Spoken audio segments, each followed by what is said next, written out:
Believe it or not, wala po sa plano itong video ito, no? I don't have any intentions of doing this. But it just happened to be that this is my devotion this morning. Kaya lang po, ako gagawa ng video dahil may mga special revelations po dito na talaga po namang hindi mapapasubalian, no?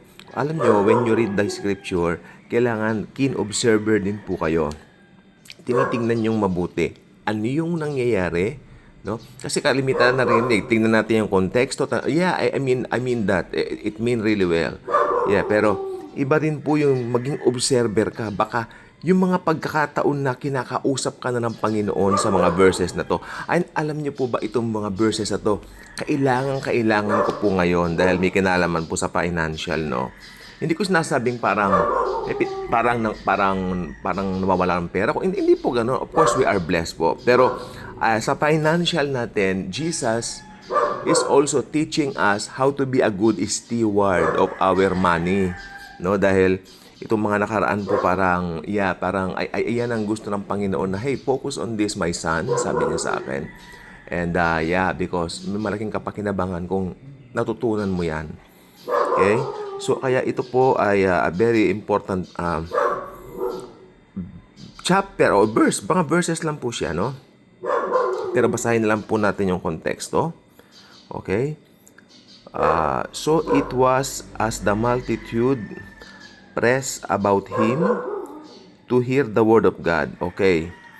Yung mga tao pumunta sa kanya para makinig ng salita ng Panginoon. Okay? That he stood by the lake of Gennesaret.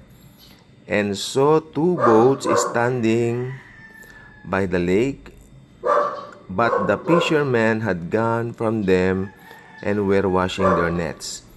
Then he got into one of the boats, which was Simon's, and asked him to put out a little from the land. Alam nyo, nagtataka ba kayo bakit nung sumakay siya ng boat, bakit yung boat ipinaurong ng Panginoon doon sa medyo bandaroon ng konti? Kasi yung pong echo nung waves o ng mga alon, dadalin yung echo ng boses niya sa mga tao para mas malakas.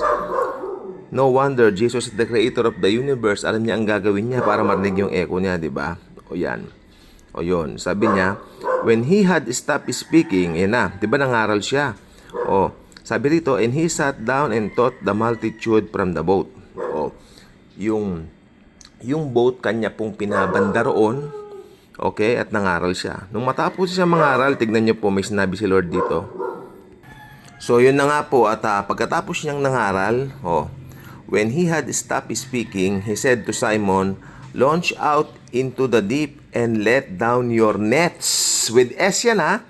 Ang sabi ni Jesus, launch out into the deep and let down your nets for a catch. Pumunta ka doon sa mandaron sa medyo malalim, no? At ang tawag dito, ilaglag mo doon yung mga lambat, plural. Ang sabi ni Jesus, sabi niya, let down your nets, plural. Mga lambat, plural, no? Inuutusan ni Jesus si Peter ng mga, sabi ni Jesus, mga nets, madaming nets ihulog mo. Pero tignan niyo po ang ginawa ni Peter dito po sa verse 5. But Simon answered and said to him, Master, pansinin niyo, hindi pa niya tinatawag na Lord si Jesus. Master. Master pa lang ang tawag niya noon. But Simon answered and said to him, Master, we have toiled all night and caught nothing. Nevertheless, at your word, I will let down the net. Sumunod naman siya pero hindi niya sinunod masyado si Jesus. Kasi sabi ni Jesus, mga nets. Pero ang hinulog lang niya, net. Isa lang. Pansinin niyo po yan ha. Isa lang ang hinulog niya. Pero inutusan siya ng Lord, ihulog yung nets, marami. Bakit kaya hinulog ni Pedro isang net lang? Makikita po natin dito sa early part ng verse 5. But Simon answered and said to him, Master, we have toiled all night and got nothing. Yun pala ang dahilan. Bakit net lang hinulog niya? Okay? Kasi, na-down siya na wala silang nahuli buong magdamag. Sa sobrang pagka-down niya, hindi niya pinansin ang boses ng Panginoon. Bagamat sumunod siya, hindi niya hinulog lahat yung mga nets. Hinulog lang niya isang net. Ganun pa man, kahit isang net ang hinulog niya, ano po ang nangyari? And when they had done this, they caught a great number of fish, and their net, isa lang, and their net was breaking.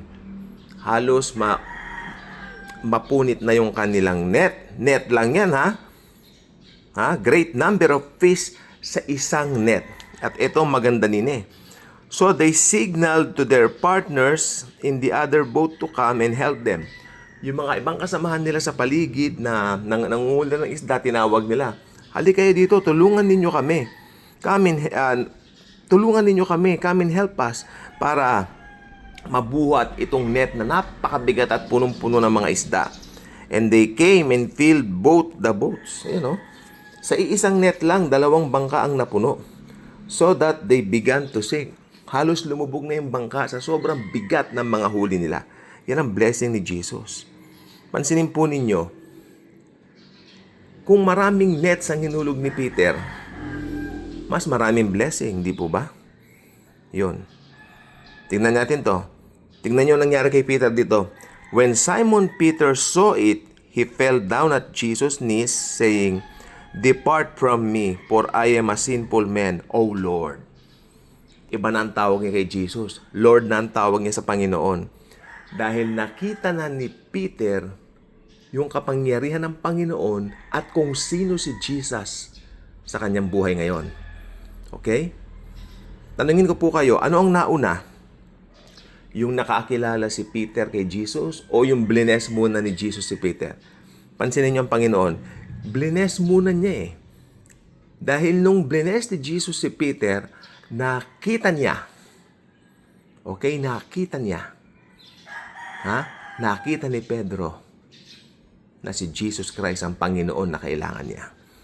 Not because of the number of fish, but because nakita ni Pedro yung kapangyarihan ng Panginoon sa buhay niya at sa buhay ng kahit kaninong tao na siya tatanggapin bilang Lord and Savior. Okay? Okay. Yan po ang nangyari. Lord na ang tawag niya.